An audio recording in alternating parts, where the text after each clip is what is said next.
നിമിഷാസ് കിച്ചണിലേക്ക് സ്വാഗതം. ഇന്ന് ഞാൻ തയ്യാറാക്കുന്നത് വിഷുക്കട്ടിയാണ്. നാളെ ഇപ്പൊ വിഷു അല്ലേ, അപ്പൊ എന്തായാലും വിഷുക്കട്ട തയ്യാറാക്കാന്ന് വിചാരിച്ചു. വിഷുക്കട്ട ഉണ്ടാക്കാൻ വേണ്ടിട്ട് കുറച്ച് ദിവസമായി ഞാൻ വിചാരിക്കണു. പക്ഷെ എനിക്ക് ഇവിടെ ഉണക്കലരി കിട്ടാനില്ല. നമ്മൾ വിഷുക്കട്ട ഉണ്ടാക്കുന്നത് ഉണക്കലരി ഉപയോഗിച്ചിട്ടാണ്, അതായത് പായസം റൈസ്, അരിയുടെ പായസമൊക്കെ ഉണ്ടാക്കില്ലേ, ആ ഒരു റൈസ്. ഞാൻ കേരള സ്റ്റോറിലൊക്കെ വിളിച്ചു ചോദിച്ചപ്പോൾ അവര് പറഞ്ഞത് ഉണക്കലരി വിഷുവിന് 2 ദിവസം മുമ്പാണ് വരുള്ളൂ എന്നാണ് പറഞ്ഞത്. അപ്പൊ പിന്നെ വേറെ നിവൃത്തിയൊന്നും ഇല്ലല്ലോ, അപ്പോഴെ തന്നെയല്ലേ എനിക്ക് കാണിക്കാൻ പറ്റുള്ളൂ. അല്ലാന്നുണ്ടെങ്കിൽ കുറച്ച് ദിവസം മുമ്പ് ഞാൻ കാണിക്കുമായിരുന്നു. ഈ ഉണക്കലരിനെ പറ്റി പറയുമ്പോൾ എനിക്ക് ഓർമ്മ വരുന്നത്, ഞങ്ങളുടെ കല്യാണം കഴിഞ്ഞ സമയത്ത് ഹസ്ബൻഡ് വർക്ക് ചെയ്തിരുന്നത് ഡൽഹി ഹരിയാന ബോർഡറിലായിരുന്നു, ഗുർഗോൺ എന്ന് പറയും. അപ്പോൾ അവിടെ നമ്മളിപ്പോൾ നാട്ടിലെ സാധനങ്ങളൊക്കെ വാങ്ങിക്കുന്നുണ്ടെങ്കിൽ കേരള സ്റ്റോറിൽ പോകണം. പ്രത്യേകിച്ച് നോർത്ത് ഇന്ത്യയാണ്. അപ്പോൾ വെളിച്ചെണ്ണ, നാളികേരം, അങ്ങനെ എല്ലാ സാധനങ്ങളും നമ്മൾ വാങ്ങിക്കണമെന്നുണ്ടെങ്കിൽ കേരള സ്റ്റോറിൽ തന്നെ പോകണമായിരുന്നു. അപ്പോൾ വീട്ടിലേക്കൊക്കെ വിളിക്കുന്ന സമയത്ത് അമ്മ വിഷുക്കട്ടി ഉണ്ടാക്കണില്ലേ എന്നൊക്കെ ചോദിച്ചു വിഷുവായപ്പോൾ. അപ്പൊ ഞാൻ എന്തായാലും വിഷുക്കട്ടിയൊക്കെ ഉണ്ടാക്കാന്ന് വിചാരിച്ചിട്ട് കേരള സ്റ്റോറിൽ പോയിട്ട് ഞാൻ ചോദിച്ചു, വിഷുക്കട്ടി ഉണ്ടാക്കണ റൈസ് തരുമോ ചേച്ചി? അവിടെ ഒരു ചേച്ചിയായിരുന്നു ഉണ്ടായിരുന്നത്. അപ്പൊ ചേച്ചി വിഷുക്കട്ടിയോ, അതെന്താ സാധനം, ഞങ്ങൾ ഇതുവരെ കേട്ടിട്ടില്ലല്ലോ എന്ന് ചോദിക്കണം. അപ്പോഴാണ് എനിക്കൊരു കാര്യം മനസ്സിലായത്, കേരളത്തിലെ എല്ലാ ഭാഗത്തും വിഷുക്കട്ടി ഉണ്ടാക്കാറില്ല എന്നുള്ളൊരു കാര്യം. അതിനു മുമ്പ് ഞാൻ വിചാരിച്ചിരുന്നത് എല്ലാവരും ഉണ്ടാക്കുന്ന ഒരു സാധനമായിരിക്കും വിഷുക്കട്ടാന്ന്. എനിക്ക് വലിയ ഐഡിയ ഒന്നും ഉണ്ടായിരുന്നില്ല എന്നൊന്നും. പിന്നെ അമ്മയുടെ അടുത്ത് വിളിച്ച് ചോദിച്ചു ഏത് റൈസാണ്. അപ്പൊ അമ്മ പറഞ്ഞു ഇങ്ങനെ പായസം ഉണ്ടാക്കുന്ന റൈസാണ് എന്നൊക്കെ പറഞ്ഞ് ചോദിച്ചപ്പോഴും ആ സംഭവം അവിടെ ഇല്ലായിരുന്നു. അങ്ങനെ ഞാൻ ആ വിഷുക്കട്ട ഒന്ന് ക്യാൻസൽ ചെയ്തു. പക്ഷെ തൃശ്ശൂരുകാര് ഉണ്ടാക്കുന്ന ഒരു സംഭവമാണ് ഇത്. കേരളത്തില് വേറെ ഏതൊക്കെ ഭാഗത്ത് ഉണ്ടാക്കുന്നുള്ള കാര്യത്തിനെ പറ്റി എനിക്ക് അറിയില്ല. ഇപ്പൊ തൃശ്ശൂരല്ലാതെ വേറെ ആരെങ്കിലും വിഷുക്കട്ടി ഉണ്ടാക്കുന്നുണ്ടെന്നുണ്ടെങ്കിൽ ഒന്ന് കമന്റ് ചെയ്തോളൂ കേട്ടോ. അപ്പൊ നമുക്ക് റെസിപ്പിയിലേക്ക് കിടക്കാം. അപ്പൊ നമുക്ക് വിഷുക്കട്ട തയ്യാറാക്കാൻ തുടങ്ങാം. അതിന് വേണ്ടിയിട്ട് ഞാനിവിടെ 1 കപ്പ് ഉണക്കല്ലരിയാണ് എടുത്തിരിക്കുന്നത്. ഈ ഒരു റൈസ്, പായസം റൈസ് എന്നൊക്കെ പറയില്ലേ, ആ ഒരു അരിപ്പായസമൊക്കെ ഉണ്ടാക്കിയില്ലേ, ആ ഒരു റൈസ്. കണ്ടില്ലേ, മട്ട റോ റൈസ്, മട്ട പച്ചരി എന്ന് എഴുതിയിട്ടുണ്ടാവും. അതുപോലെ തന്നെ പായസം റൈസ് എന്നും ഇതും എഴുതിയിട്ടുണ്ട്. കാണുന്നില്ല തോന്നുന്നു. കണ്ടില്ലേ, പായസം റൈസ് എന്നും ഇതും എഴുതിയിട്ടുണ്ടാവും, ആ ഒരു അരി. ഇപ്പം ഞാൻ ചെറിയൊരു അളവ് തന്നെയാണ് കാണിക്കണത്. 250 ml കപ്പിലാണ് ഞാൻ 1 കപ്പ് എടുത്തിരിക്കുന്നത്. ഇതിന് നന്നായിട്ടൊന്ന് കഴുകിയെടുക്കാം. ഇതിപ്പോൾ ഞാൻ നന്നായിട്ട് തന്നെ കഴുകിയെടുത്തിട്ടുണ്ട്. പിന്നെ നമുക്ക് വേണ്ടത് തിക്കായിട്ടുള്ള കോക്കനട്ട് മിൽക്ക്, അതായത് 1/4 പാല്, നല്ല കട്ടിയുള്ള പാല്. അത് 1/4 കപ്പാണ് ഞാൻ എടുത്തിരിക്കുന്നത്. അതായത് നാളികേരം ചെരുകിയെടുത്തതിന് ശേഷം അതിൽ 1/4 കപ്പ് വെള്ളം ഒഴിച്ചിട്ട് മിക്സിയിൽ നന്നായിട്ട് അരച്ച് പിഴിഞ്ഞെടുക്കും, ആ ഒരു രീതിയിൽ. അല്ലാന്നുണ്ടെങ്കിൽ നിങ്ങൾക്ക് കൈകൊണ്ട് വേണമെന്നുണ്ടെങ്കിൽ പിഴിഞ്ഞെടുക്കാം. പണ്ടൊക്കെ ഇങ്ങനെ വെള്ളം തെളിച്ചിട്ട് കൈകൊണ്ട് പിഴിഞ്ഞെടുക്കണം ചെയ്യാറ്. അത് കുറച്ചും കൂടി എന്താ പറയുക, ബുദ്ധിമുട്ടായിരിക്കും ഇപ്പോഴത്തെ ജനറേഷനൊക്കെ. അതാണ് ഞാൻ ഈ ഒരു രീതിയിൽ പറയണത്. പിന്നെ നമുക്ക് വേണ്ടത് 2/2 പാലാണ്, അതായത് തിന്നായിട്ടുള്ള നാളികേരപ്പാല്. അതിവിടെ ഞാൻ എടുത്തിരിക്കുന്നത് 3.5 കപ്പാണ്. മൊത്തത്തിൽ ഈ വിഷുക്കട്ടയ്ക്ക് വേണ്ടിയിട്ട് ഞാനിവിടെ എടുത്തിരിക്കുന്നത് 2 നാളികേരമാണ്. നമ്മൾ 1/4 പാല് പിഴിഞ്ഞെടുത്തില്ലേ, ആ സെയിം നാളികേര പീരയിലേക്ക് തന്നെ 3.5 കപ്പ് വെള്ളം ഒഴിച്ചിട്ട് പിഴിഞ്ഞെടുത്തതാണിത്. 3/4 പാല് ഞാൻ അതിന് വേണ്ടിയിട്ട് എടുത്തിട്ടില്ല കേട്ടോ. പിന്നെ ഞാൻ ശർക്കരപ്പാനി ഉണ്ടാക്കുന്നുണ്ട് ഈ വിഷുക്കട്ടയുടെ കൂടെ. ട്രഡീഷണൽ ആയിട്ടുള്ള കോമ്പിനേഷൻ എന്ന് പറയുന്നത് ശർക്കരപ്പാനിയാണ്. അപ്പോൾ അതിന് വേണ്ടിയിട്ട് 2 കഷ്ണം ശർക്കര നമുക്ക് എത്ര വേണമെന്ന് വെച്ചാൽ അതിനനുസരിച്ച് എടുക്കുക. ഇതിപ്പോൾ ചെറിയൊരു അളവല്ലേ കാണിക്കണുള്ളൂ, അപ്പോൾ ഒരുപാടൊന്നും വേണ്ട. പിന്നെ 1/2 കപ്പ് നല്ല കട്ടിയുള്ള നാളികേരപ്പാല്. ഇത് ഞാൻ അരമുറി നാളികേരത്തിന്റെ നല്ല തിക്കായിട്ടുള്ള പാല് എടുത്തിരിക്കുന്നതാണ്. പിന്നെ നമുക്ക് വേണ്ടത് ആവശ്യത്തിന് ഉപ്പും ഏലക്കാപ്പൊടിയുമാണ്. ഞാനിവിടെ ഒരു കടായി എടുത്തിട്ടുണ്ട്. ഇതിലേക്ക് നമുക്ക് 2/2 പാൽ ഒഴിച്ചു കൊടുക്കാം. ഇപ്പോൾ കൂടുതൽ അളവൊക്കെ ഉണ്ടെന്നുണ്ടെങ്കിൽ നമുക്ക് ഉരുളിയിലൊക്കെ ഉണ്ടാക്കാം. ഞാനിപ്പോൾ ഇത് ചെറിയൊരു അളവല്ലേ കാണിക്കുന്നുള്ളൂ. ഇനി ഇതിലേക്ക് ഞാൻ ഈ പായസം റൈസ് ഇട്ട് കൊടുക്കുകയാണ്.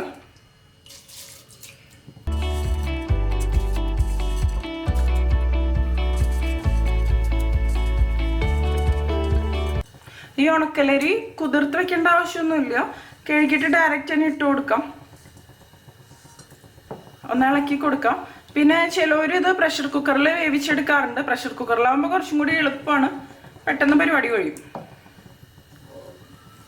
പക്ഷേ കറക്റ്റ് വേവാവണമെന്ന് മാത്രം. ഇനി നന്നായിട്ടൊന്ന് തിളച്ച് വരട്ടെ. അതുപോലെ ചിലവർ ഇതിലേക്ക് ജീരകം ചേർത്ത് കൊടുക്കാറുണ്ട്. എനിക്ക് പക്ഷേ വിഷുക്കട്ടയിൽ ജീരകം താല്പര്യമില്ല, അത് തന്നെ ഞാൻ ചേർക്കണില്ല. നിങ്ങൾക്ക് ജീരകം ഇടണമെന്നുണ്ടെങ്കിൽ ഈ അരിയൊക്കെ കുക്കായതിന് ശേഷം അവസാനം കുറുകി വരില്ലേ, ആ ഒരു സ്റ്റേജിലാണ് ജീരകം ചേർത്ത് കൊടുക്കുക. ഞാൻ ഇതോടൊപ്പം അപ്പുറത്തെ അടുപ്പിൽ ശർക്കര വെച്ച് കൊടുക്കുകയാണ്. ഇനി ഇതിലേക്ക് ഞാൻ 1 കപ്പ് വെള്ളം കൂടി ഒഴിച്ചു കൊടുക്കുന്നുണ്ട്. ഇത് നന്നായിട്ടൊന്ന് ഉരുക്കി വരട്ടെ.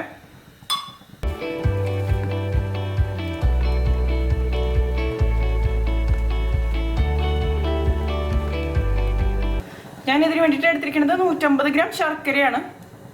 ഇപ്പോൾ കണ്ടില്ലേ, ശർക്കര നന്നായിട്ട് തന്നെ തിളച്ചിട്ടുണ്ട്. ഞാനൊരു ലോ ഫ്ലെയിമിലേക്ക് വെച്ച് കൊടുക്കണം.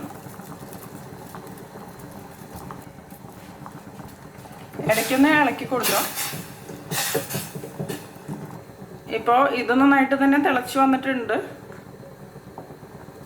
ഞാനിത് ലോ ഫ്ലെയിമിലേക്ക് വെച്ച് കൊടുക്കണം. ലോ ടു മീഡിയം ഫ്ലെയിമിൽ വെച്ചിട്ടാണ് നമ്മളിത് കുക്ക് ചെയ്തെടുക്കേണ്ടത്. ഇനി നമുക്കിതിലേക്ക് ഉപ്പ് ചേർത്ത് കൊടുക്കാം. ഉപ്പ് ചേർത്ത് കൊടുക്കുമ്പോൾ പ്രത്യേകം ശ്രദ്ധിച്ച് ചേർക്കുക. ഉപ്പ് കൂടി പോയി കഴിഞ്ഞാൽ പിന്നെ ഒന്നും ചെയ്യാൻ പറ്റില്ല. നന്നായിട്ട് ഇളക്കി കൊടുക്കാം.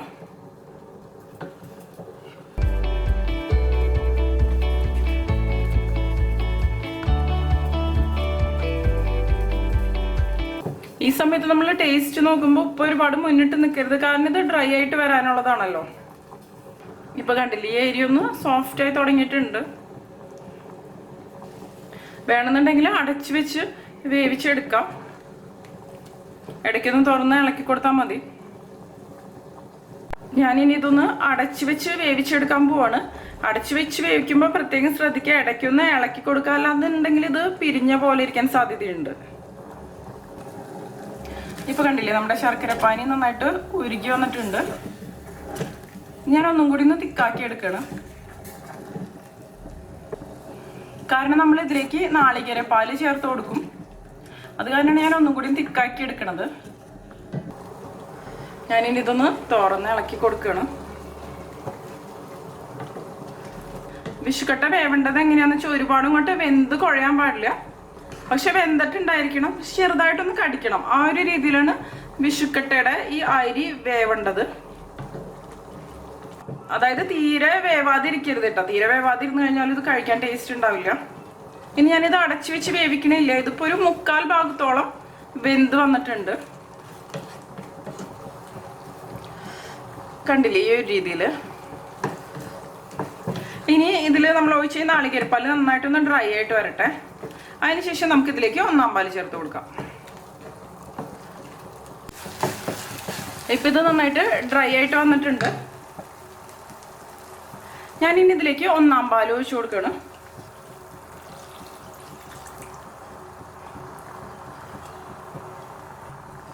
1/4 പാല് ഒഴിച്ചതിന് ശേഷം ഇത് നന്നായിട്ട് വറ്റി വരണം. അതിനുശേഷം എണ്ണ നന്നായിട്ട് തെളിഞ്ഞു വരും. ഇത് 1/4 പാല് ഒഴിച്ചു കൊടുത്തതിന് ശേഷം നന്നായിട്ട് മിക്സ് ചെയ്ത് കൊടുക്കാം.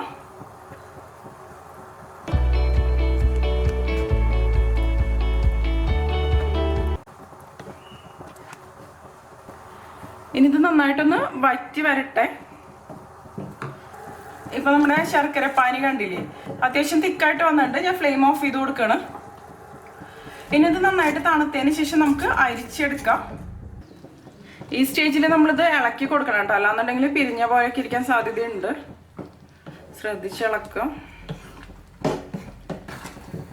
ഈ അരി ഒരു 3/4 ഭാഗം വേവായതിന് ശേഷമാണ് നമ്മൾ ഇതിലേക്ക് 1/4 പാല് ചേർത്ത് കൊടുക്കേണ്ടത്. ഇത് ഒന്നും കൂടി ഒന്ന് ഡ്രൈ ആയിട്ട് വരട്ടെ. ഒന്ന് ടേസ്റ്റ് ചെയ്ത് നോക്കുക. ഞാനിപ്പോൾ ടേസ്റ്റ് ചെയ്ത് നോക്കിയപ്പോൾ ഉപ്പൊക്കെ കറക്റ്റ് ആയിട്ട് തന്നെയാണ് തോന്നണത്. ഉപ്പ് കുറവാണെന്നുണ്ടെങ്കിൽ ഈ സമയത്ത് കുറച്ച് ചേർത്തിട്ട് മിക്സ് ചെയ്ത് കൊടുത്താൽ മതി. ഉപ്പ് പെർഫെക്റ്റ് ആയിരിക്കണം, എന്നാലാണ് വിഷുക്കട്ട കഴിക്കാൻ ടേസ്റ്റ് ഉണ്ടാവുള്ളൂ. ഇതൊന്നും കൂടി ഒന്ന് ഡ്രൈ ആയിട്ട് വരട്ടെ. എന്നാലാണ് നമുക്കിത് ഇലയിലാന്നുണ്ടെങ്കിൽ പ്ലേറ്റിൽ സെറ്റ് ചെയ്തിട്ട് മുറിച്ചെടുക്കാൻ പറ്റുള്ളൂ. ഇപ്പൊ കണ്ടില്ലേ, നാളികേരപ്പാലൊക്കെ വറ്റിയിട്ട് എണ്ണ തെളിഞ്ഞ് വരുന്നുണ്ട്. നമ്മൾ ഇതുപോലെ തവി കൊണ്ടൊക്കെ ആക്കുമ്പോൾ നന്നായിട്ട് നമുക്ക് ഇതുപോലെ ആക്കാൻ പറ്റണം.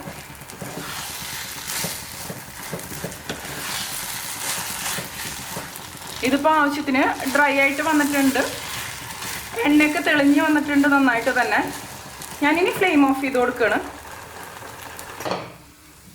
ഇനി ഞാനിത് സെറ്റ് ചെയ്യണത് ഈ വാഴയിലയിലാണ്. വാഴയില അല്ലാന്നുണ്ടെങ്കിൽ നിങ്ങൾക്ക് ഇതുപോലെ സ്റ്റീൽ പ്ലേറ്റിൽ സെറ്റ് ചെയ്യാം.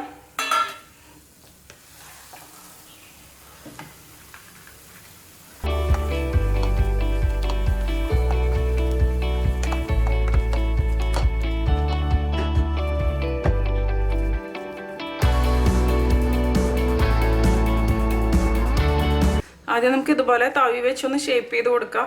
കണ്ടില്ലേ മുകളിൽ എണ്ണ തെളിഞ്ഞ് നിൽക്കണത്. അതിനുശേഷം ഇതുപോലെ ഒന്ന് ഷേപ്പ് ചെയ്ത് കൊടുക്കാം.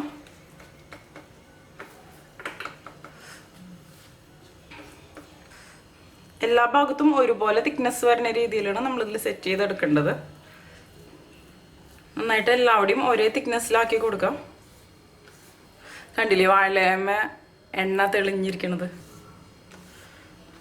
അത്യാവശ്യം തിക്കായിട്ട് തന്നെയാണ് നമ്മളിത് ഇട്ട് കൊടുക്കേണ്ടത്. തീരെ കനം കുറച്ചിട്ടല്ല. നമ്മളിത് ഗ്രീസ് ചെയ്യാൻ വേണ്ടിയിട്ട് വേറെ എണ്ണയോ അങ്ങനെ ഒന്നും ഉപയോഗിക്കണമെന്നില്ല. ഇതിപ്പോൾ നമ്മൾ പ്ലേറ്റിലായിരുന്നു സെറ്റ് ചെയ്യണമെന്നുണ്ടെങ്കിൽ കറക്റ്റ് റൗണ്ട് ഷേപ്പിൽ കിട്ടും. ഇതുപോലെ എല്ലാവിടെയും ഒരേ തിക്നെസ് ആക്കി കൊടുക്കുക. അതുപോലെ തന്നെ വിഷുക്കട്ട എന്ന് പറഞ്ഞാൽ കുറച്ച് തിക്കായിട്ടാണ് ഇരിക്കുക, തീരെ തിന്നായിട്ടല്ല. പിന്നെ ചിലവരിത് വിഷുക്കഞ്ഞി എന്നുള്ളൊരു രീതിയിൽ ലൂസായിട്ട് എടുക്കും. ഇത്രയ്ക്ക് തിക്കാക്കാതെ ഇങ്ങനെ സെറ്റ് ആക്കില്ല, അല്ലാതെ കഴിക്കാറുണ്ട്. ചില ഏരിയയിലൊക്കെ അങ്ങനെയാണ്. പക്ഷെ തൃശ്ശൂരൊക്കെ ഈ ഒരു രീതിയിൽ തന്നെയാണ്. ഇതിന് നന്നായിട്ട് തണുത്തതിന് ശേഷം നമുക്ക് കട്ട് ചെയ്തെടുക്കാം. അപ്പോഴേക്കും സെറ്റായിട്ടുണ്ടാവും. ഞാൻ ശർക്കരപ്പാനി അരിച്ചെടുത്തിട്ടുണ്ട്. അതോടൊപ്പം ഞാനിതിലേക്ക് 1 ടീസ്പൂൺ ഏലക്കാപ്പൊടി കൂടി ചേർത്ത് കൊടുത്തിട്ടുണ്ട്. ഇനി ഇതിലേക്ക് നമ്മൾ നേരത്തെ എടുത്തു വെച്ച 1-ാം പാലില്ലേ, അത് ഒഴിച്ചു കൊടുക്കാം. ഇനി നമുക്ക് നന്നായിട്ടൊന്ന് മിക്സ് ചെയ്ത് കൊടുക്കാം.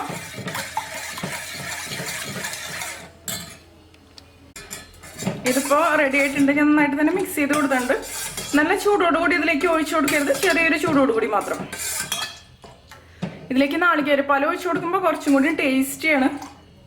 അതുപോലെ തന്നെ ഒരുപാട് മധുരം ഉണ്ടാവില്ല. അല്ലാന്നുണ്ടെങ്കിൽ ശർക്കരപ്പാനി തന്നെയാകുമ്പോൾ ഒരുപാട് മധുരം ആവും. അപ്പോൾ ഇത് പ്രത്യേക ഒരു ടേസ്റ്റ് തന്നെയാണ്. അപ്പോൾ നമ്മുടെ ശർക്കരപ്പാനി റെഡി ആയിട്ടുണ്ട്. ഇനി നമുക്ക് വിഷുക്കട്ട തണുത്തതിന് ശേഷം കട്ട് ചെയ്തെടുക്കാം. ഇപ്പോൾ ഈ വിഷുക്കട്ട ചെറുതായിട്ടൊന്ന് തണുത്തിട്ടുണ്ട്. നമുക്കിനി ഇതൊന്ന് മുറിച്ചെടുക്കാം. ഏത് സൈസിൽ വേണമെങ്കിലും നമുക്ക് മുറിച്ചെടുക്കാം, നമ്മുടെ ഇഷ്ടം.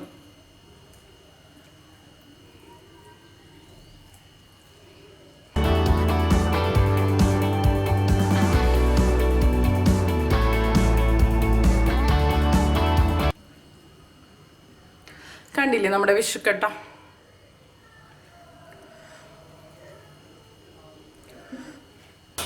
അപ്പൊ ഈ വിഷുവിന് എല്ലാവരും വിഷുക്കട്ട തയ്യാറാക്കി നോക്കിക്കോളൂ കേട്ടോ.